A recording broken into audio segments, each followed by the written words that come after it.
नमस्कार सखियों, आप सभी को मेरी तरफ से जीतिया व्रत की हार्दिक शुभकामनाएं। और आज की वीडियो में हम देखेंगे कि जीतिया व्रत का पारण किस तरह से करें कि हमारा व्रत जो है पूर्ण माना जाए और सफल हो जाए। जीतिया का व्रत संतान की लंबी आयु एवं उसकी सफलता के लिए किया जाता है। उत्तर प्रदेश, बिहार, झारखंड आदि राज्यों में जीतिया का पर्व बहुत ही धूमधाम से मनाया जाता है। जिनके पास संतान होती है लगभग वो सभी महिलाएं इस व्रत को करती हैं, और जिनके पास संतान नहीं है वो भी संतान प्राप्ति के लिए इस व्रत को करती हैं। यदि नहीं करती हैं और करना चाहती हैं तो कर सकती हैं। ये व्रत जो है संतान प्राप्ति और संतान की दीर्घायु और उसकी सफलता के लिए ही किया जाता है। यहाँ संतान का अर्थ ये नहीं है कि बेटा हो या बेटी हो, संतान दोनों ही संतान होती है, चाहे बेटा हो चाहे बेटी हो। तो जिसके पास बेटा है वो भी इस व्रत को कर सकता है और जिसके पास बेटी है वो भी इस व्रत को कर सकते हैं। ज्योतिया का ये व्रत बहुत ही कठिन व्रतों में से एक व्रत माना जाता है, क्योंकि ये व्रत पूरे 3 दिन में पूरा होता है। यानी आश्विन मास की कृष्ण पक्ष की सप्तमी से शुरू होकर अष्टमी नवमी पर ये खत्म होता है। तो सप्तमी के दिन नहाई खाई की जाती है। उस दिन बढ़िया से सात्विक भोजन बनाकर खा लिया जाता है, और उसके बाद जब अष्टमी आती है, अष्टमी के दिन पूरा दिन और पूरी रात निर्जला व्रत रखा जाता है। और इसी दिन यानी अष्टमी के दिन ही सूर्योदय से पहले भोर में 4 बजे से पहले आपको सरगी ले लेनी है। जो भी आपको खाना पीना है, जो भी आपके क्षेत्र की परंपरा हो उस हिसाब से आपको सरगी ले लेना है। बहुत लोगों को खाना पीना नहीं पसंद होता तो पानी ज़रूर पी लेते हैं, क्योंकि अगले 24 से 26 घंटे तक आपको निर्जला व्रत रखना है, एक बूंद भी पानी नहीं पीना है। इसीलिए थोड़ा पानी ज़रूर पी लीजिए सुबह 4 बजे उठकर, क्योंकि फिर आपको दिन में प्यास लगेगी। तो अगर आप एक बूंद भी पानी पी लेते हैं ना तो आपका व्रत पूरा नहीं माना जाएगा, व्रत टूट जाएगा। पारण की विधि को समझने के लिए आपको सरगी की विधि बहुत ही अच्छे से समझनी पड़ेगी। व्रत वाले दिन सरगी आपको भोर में 4 बजे ही क्यों करनी है, तो इसका उत्तर ये है कि हमारे हिंदू धर्मानुसार नया दिन जो है सूर्योदय के बाद ही शुरू होता है। तो जब हम सरगी करते हैं ना तो वो सप्तमी ही माना जाता है, यानी जिस दिन व्रत रखते हैं उसके एक दिन पहले वाला दिन। लेकिन जब उसी दिन सूर्योदय हो जाता है तो वो दूसरा दिन लग जाता है, यानी अष्टमी लग जाती है। तो इसीलिए सरगी ना सप्तमी में ही कर लीजिए।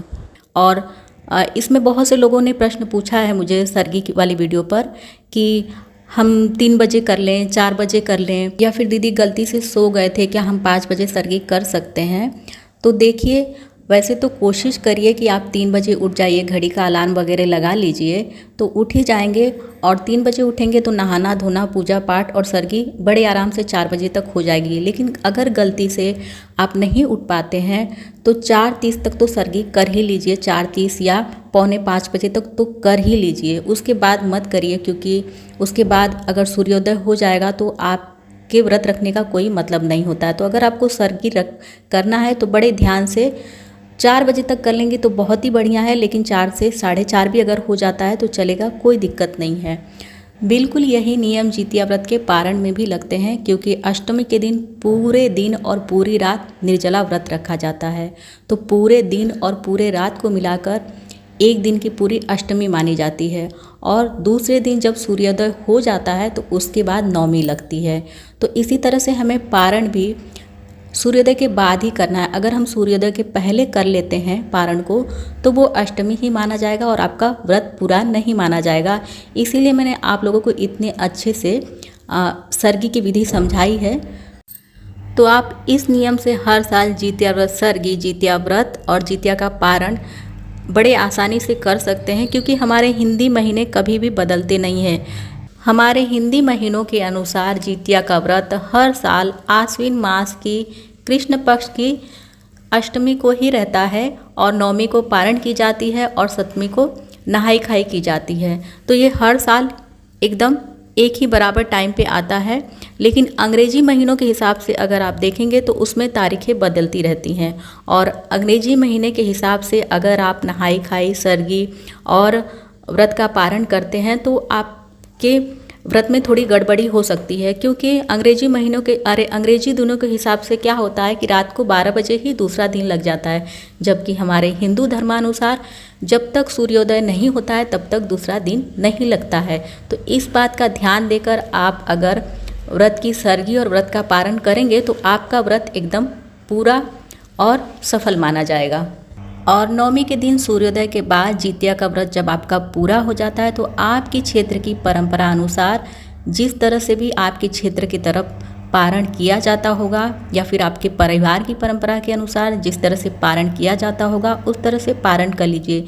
जैसे बहुत जगह पर जई पानी से घोटी जाती है, या फिर चना और खड़ी मूंग पानी से निगली जाती है, या फिर बहुत जगह दूध और चूड़ा भी निगलते हैं। तो आपके क्षेत्र की जैसी परंपरा हो उस हिसाब से आप अपना पारण कर लीजिए। और पारण करने के बाद जो भी प्रसाद आपके घर में तैयार है वो प्रसाद ग्रहण करिए थोड़ा थोड़ा करके।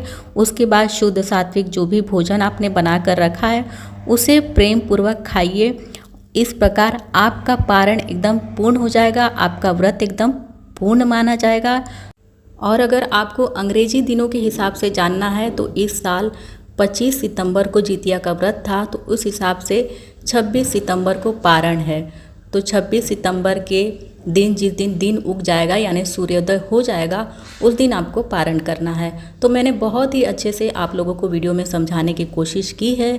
इस समझाने के चक्कर में वीडियो थोड़ी सी लंबी हो गई है, लेकिन अगर आपने अच्छे से वीडियो पूरी तरह से देखा होगा तो आपको पारण सरगी व्रत बहुत ही अच्छे से समझ में आ गया होगा। और एक बार इस वीडियो को देख लेंगे तो आपको हर साल कभी पूछने की ज़रूरत नहीं पड़ेगी कि सरगी कब करना है, पारण कब करना है। तो आशा है कि वीडियो आप लोगों को पसंद आई होगी। अगर ये वीडियो आप लोगों को थोड़ी भी पसंद आती है, जानकारी पसंद आती है, तो और लोगों के साथ शेयर करना बिल्कुल भी ना भूलें। और अगर ऐसी और वीडियो देखना चाहते हैं तो चैनल पर बने रहिए।